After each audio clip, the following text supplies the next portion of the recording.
गुरुदेव और माँ गायत्री के चरण में कोटि कोटि नमन करते हुए, गुरुदेव को साक्षी मानते हुए आज हम जानते हैं कि गायत्री का विघ्न विदारक अनुष्ठान क्या होता है। ओम भूर्भुवः स्वः तत्सवितुर्वरेण्यं भर्गो देवस्य धीमहि धियो यो नः प्रचोदयात्। दन्यं रुक्षोकं चिन्तानां विरोधा क्रमणा पदां कार्यं गायत्र्यनुष्ठानं भयानां वारणायाच। यानी गरीबी, रोग, शोक, चिंता, विरोध, आक्रमण, आपत्तियां और भय, इनके निवारण के लिए गायत्री का अनुष्ठान करना चाहिए। जायते स्थितिर् स्माता साभिलाषा मन इप्सितः यतः सर्वे अभि जायन्ते यथा कालम ही पूर्णताम। यानी इस अनुष्ठान से वह स्थिति पैदा होती है जिससे समस्त मनोवांछित अभिलाषाएं यथा समय पूर्णता को प्राप्त होती हैं। यानी सारी इच्छाएं इससे पूर्ण होती हैं। अनुष्ठावातु वे अस्माद् गुप्ता आध्यात्मिक शक्त्यः चमत्कार मया लोके प्राप्यन्ते अनेकघा बुद्धेः। यानी इस अनुष्ठान से बुद्धिमानों को संसार में चमत्कार से पूर्ण अनेक प्रकार की गुप्त आध्यात्मिक शक्तियां प्राप्त होती हैं। साधारणतः नित्य कर्म, आत्मशुद्धि, सात्विकता की वृद्धि, परमात्मा की प्राप्ति आदि आध्यात्मिक प्रयोजनों के लिए गायत्री की निरंतर उपासना आवश्यक है। उसको अपने दैनिक कार्यक्रम में महत्वपूर्ण स्थान होना चाहिए।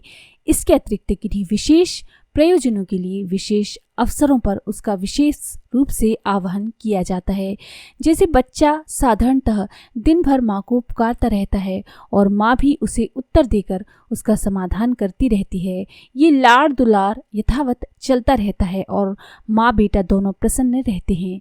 पर किसी विशेष आपत्ति के अवसर पर गिर पड़ने, चोट लगने पर, चींटी के काट खाने पर, बंदर बिल्ली आदि से डर जाने पर बच्चे विशेष रूप से माँ को पुकारते हैं। उसके शब्द तो वही होते हैं माँ, पर उन शब्दों के साथ भाव लहरी उच्चारण विधि, आतुरता, असाधारणता होती है। इस असाधारणता को माता तुरंत समझ जाती है और सब काम छोड़कर बच्चे के पास दौड़ी जाती है। लोग आपस में एक दूसरे का नाम लेकर साधारण रीति से पुकारते रहते हैं और एक दूसरे को उत्तर प्रत्युत्तर देते रहते हैं। पर कोई आकस्मिक आपत्ति आने पर, दुर्घटना होने पर एक व्यक्ति असाधारण विधि से दूसरे का नाम लेकर पुकारता है। इस पुकारने में सहायता की आवश्यकता छिपी होती है। इस छिपी आवश्यकता को उसका मित्र तुरंत समझ लेता है और सब काम को छोड़कर उसकी सहायता के लिए दौड़ा आता है। दैवी तत्वों के संबंध में भी यही बात है। साधारणतः सभी लोग राम का नाम लेते हैं, राम राम, कृष्ण कृष्ण कहते रहते हैं। उनकी श्रद्धा के अनुसार उन्हें फल भी मिलता रहता है। पर कभी कभी भक्त की पुकार असाधारण श्रद्धा और आतुरता से भरी हुई होती है। ऐसी स्थिति कभी निष्फल नहीं होती। गज की पुकार पर भगवान का नंगे पैरों दौड़ना, नरसी की पुकार पर हुंडी बरसाना, द्रौपदी की पुकारते ही चीर बढ़ाना, प्रहलाद की पुकार पर खंबे से नरसिंह प्रकट कर उनका होना जैसी आकस्मिक सहायताएं भक्तों को अविलंब प्राप्त होती रही हैं और होती रहेंगी। ऐसी ही असाधारण स्थितियों में गायत्री माता को भी पुकारा जा सकता है। जब मनुष्य दरिद्रता से, आर्थिक संकट से ग्रस्त हो रहा हो, पैसे के बिना अत्यंत आवश्यक कार्य रुके पड़े हों, बीमारी ने अड्डा जमा रखा हो, आए दिन स्वास्थ्य खराब रहता हो, कोई कष्ट साध्य रोग पीछे पड़ गया हो, किसी प्रियजन की मृत्यु अथवा विछोह होने से, धन आदि का नाश होने से चित्त शोकाकुल हो रहा हो, चिंताएं सता रही हों, किसी के विरोध अथवा आक्रमण से अपने मान धन तथा शरीर की हानि होने की आशंका हो, कोई आकस्मिक आपत्ति आ गई हो, विपदा के बादल सिर पर मंडरा रहे हों, भविष्य अंधकारमय दिखाई पड़ रहा हो, शत्रुओं से निष्ठुर रुख अपनाया हुआ हो, भय से, अनिष्ट की संभावना से हृदय धड़क रहा हो, आवश्यक कार्य किसी विघ्न के आ जाने से रुक गया हो, सफलता की आशा क्षीण हो गई हो, अपने वीराने हो गए हों, जिनसे सहयोग की आशा होनी चाहिए उन्होंने शत्रुता धारण कर रखी हो, तो मनुष्य का चित्त डामाडोल हो जाता है। ऐसी स्थिति में उसका साहस शिथिल पड़ जाता है और बुद्धि कोई ठीक निर्णय करने में अपने को असमर्थ पाती है। ऐसी किंग कर्तव्य विमूढ़ दशा में पड़े हुए कुछ व्यक्ति को गायत्री माता को पुकारना चाहिए। सच्ची पुकार को सुनकर माता कभी चुप नहीं बैठती, वे निश्चित रूप से सहायता के लिए दौड़ी आती हैं। गज, द्रौपदी, नरसिंह, प्रहलाद आदि की पुकार में एक विशेषता थी। उस विशेषता ने ही भगवान को तुरंत सहायता करने के लिए विवश किया। गायत्री माता को भी आपत्ति के समय एक विशेषता के साथ पुकारना अभीष्ट फलदायक होता है। इस विशेष पुकार को कहते हैं सवा लक्ष्य अनुष्ठान। इस अनुष्ठान से साधक में एक विशेष प्रकार की आध्यात्मिक आकर्षण शक्ति उत्पन्न होती है, जिनसे सूक्ष्म लोक से उसके पास आवश्यक साधन सामग्री खिंचकर आती है।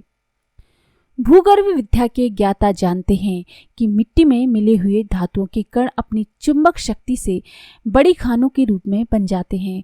मनः शास्त्र के ज्ञाता जानते हैं कि एक प्रकार के विचार मस्तिष्क के धारण करने से उसका आकर्षण तत्व बनता है और उसके द्वारा आकाश में फैले हुए असंख्य विचार खिंचकर वहां जमा हो जाते हैं। इसी प्रकार अध्यात्म शास्त्र के ज्ञाता जानते हैं कि किसी तीव्र आकांक्षा की पूर्ति के लिए आत्मा अपनी शक्तियों को एकत्रित करके सूक्ष्म लोक में अपना चुंबकत्व फेंकती है, तो आवश्यक परिस्थितियां, घटनाएं तथा साधन सामग्रियां सूक्ष्म प्रक्रिया द्वारा खिंचती चली आती हैं और साधक उनसे संपन्न हो जाता है। ये अध्यात्म विज्ञान की सूक्ष्म प्रणाली भगवान की कृपा, दैवी सहायता या अदृश्य वरदान के नाम से पुकारी जाती है। प्रार्थना, पूजा, यजन, अनुष्ठान आदि के लाभ इसी विज्ञान पर अवलंबित हैं। गायत्री के 1.25 लाख मंत्र जपने को अनुष्ठान कहते हैं। इस अनुष्ठान से अनेक बुद्धिमानों ने अब तक गुप्त आध्यात्मिक शक्तियां प्राप्त की हैं और उनके चमत्कार पूर्ण लाभों का रस स्वादन किया है। जिस मनोरथ के लिए अनुष्ठान किया जाता है उस मार्ग की प्रधान बाधाएं दूर हो जाती हैं और कोई ना कोई ऐसा साधन बन जाता है जो कठिनाई पहाड़ सी प्रतीत होती थी वह छोटी ढेला मात्र बन जाती है। जो बादल प्रलय बरसाने वाले प्रतीत होते थे वे थोड़ी सी बूंद छिड़क कर विलीन हो जाते हैं। प्रारब्ध कर्मों के कठिन भोग बहुत हल्के होकर नाम मात्र को कष्ट देकर अपना कार्य समाप्त कर जाते हैं। जिन भोगों को भोगने में साधारणतः मनुष्य तुल्य कष्ट होने की संभावना थी वे गायत्री की कृपा से एक छोटा फोड़ा बनकर सामान्य कष्ट के साथ भुगत जाते हैं और अनेक जन्मों तक भुगती जाने वाली कठिन पीड़ाएं हल्के हल्के छोटे छोटे रूप में इस जन्म में समाप्त होकर आनंदमय भविष्य का मार्ग साफ कर देती हैं। इस प्रकार के कष्ट भी गायत्री माता की कृपा ही समझने चाहिए। कभी कभी ऐसा ही देखा जाता है कि जिस प्रयोजन के लिए अनुष्ठान किया गया था वह तो पूरा नहीं हुआ पर दूसरे अन्य महत्वपूर्ण लाभ प्राप्त हुए। किसी पूर्व संचित प्रारब्ध कर्म का फल भोग अनिवार्य हो और उसका पलटा जाना दैवी विधान के अनुसार उचित ना हो तो भी अनुष्ठान का लाभ तो मिलना ही है। वह किसी दूसरे रूप में अपना चमत्कार प्रकट करता है। साधक को कोई न कोई असाधारण लाभ उससे अवश्य होता है। उससे भविष्य में आने वाले संकटों की पूर्व ही अंत्येष्टि हो जाती है और सौभाग्य के शुभ लक्षण प्रकट होते हैं। आपत्ति निवारण के लिए गायत्री का 1.25 लक्ष्य अनुष्ठान एक रामबाण जैसा आध्यात्मिक साधन है। किसी वस्तु के पकने के लिए एक नियत काल या तापमान की आवश्यकता होती है।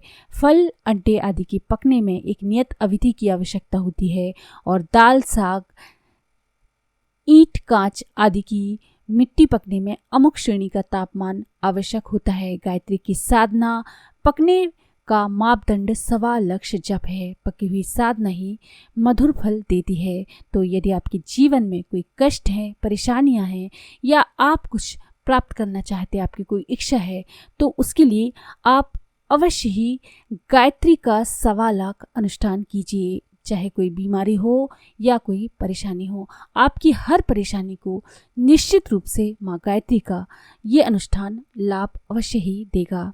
तो अगर आपको ये जानकारी पसंद आई तो प्लीज़ लाइक करें, शेयर करें, सब्सक्राइब